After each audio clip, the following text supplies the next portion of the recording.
udhagayso wixii faa'iido ahna kala bax naftaadana ugu yeedh khayrka. Nabiga sallallahu alayhi wasallam ayaa wuxuu booqday nin asxaabta ka mid ahaa oo aad u xanuunsanayay. waxa uu weydiiyey ilaahay wax ma weydiisan jirtay. wiilkii ayaa waxa uu ku jawaabay waxaan odhan jiray ilaahayow dembiyada aan galay ciqaabteeda maalinta yawmil qiyaama layga jari lahaa hadda ii soo dedejiya oo adduunyada igaga jar. wuxuu yidhi subxaanallah, ma tidhi ilaahayow adduunyada wax wanaagsan inagu sii aakhirana wax wanaagsan inagana badbaadi cadaabtaada. nabiyullaahi yuusuf calayhi salaam markii uu jeelka wakhti badan ku dhex qaatay uu ku raagay waxa uu yidhi ilaahayow jeelka aadayadiigu dhex raajisay. ilaahay ayaa u jawaabay oo yidhi adiga ayaa dalbaday jeel waanana ku siinay, haddii aad dalban lahayd dembi dhaaf waana kuu dembi dhaafi lahayn. qur-aanka ayuu ilaahay subxaana wa tacaala ku xusay hadal uu nebi yuusuf yidhi qaala rabbi sijnu axabu ilaya mima yadcuunanii ilayh. ilaahayow jeelka ayaa iiga roon waxan ay iigu yeedhayaan. ilaahayna dalabkiisii ayuu u oofiyey maadaamuu ka dalbaday jeel. dib u xasuuso noloshaada inta jeeraad ku dhawaaqday weedha u eeg hadalladaas. imaam alwardi ayaa waxauu yidhi alqadaru muwakilun bilmantiq, waxa aad ku hadlaysaan ka warhaya, carabkiinana ka ilaaliya hadalla noocaasi ah oo habarina. waxa aad ku hadlaysaan naftiinna ayay hadhow dhib u keeni kartaa. waxa aad ku hadlaysaan amba aad ilaahay ka dalbanaysaan ha noqdo waxa ugu wanaagsan ee aakhiriya adduunba ku anfacaya. sheeko uu warinayo sheekh lagu magacaabo cali dandaawi ayaa waxa uu leeyahay sheekhu shaam ayaa waxaan ka ahaa qaadi amba garsoore.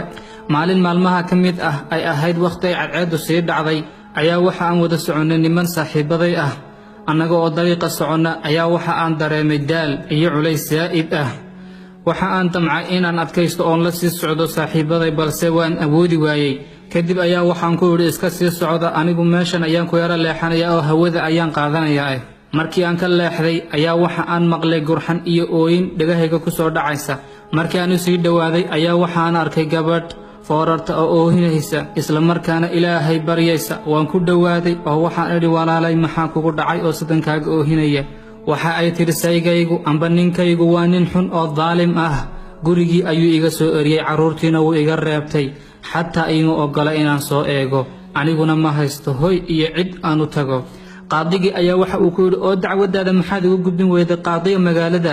aad ayay u oyday. kadib waxa ay ku tirsiday gabadh anigoo kalaa qaadiga ugu tegi kartaa. sheekha oo oohinaya ayaa dhammaystiray oo yidhi gabadhu ma ogaa inuu ilaahay qaadiga lugihiisa ugu keenay isaga oo ka hadlaya naftiisa, ilaan waa qaadigii magaaladee.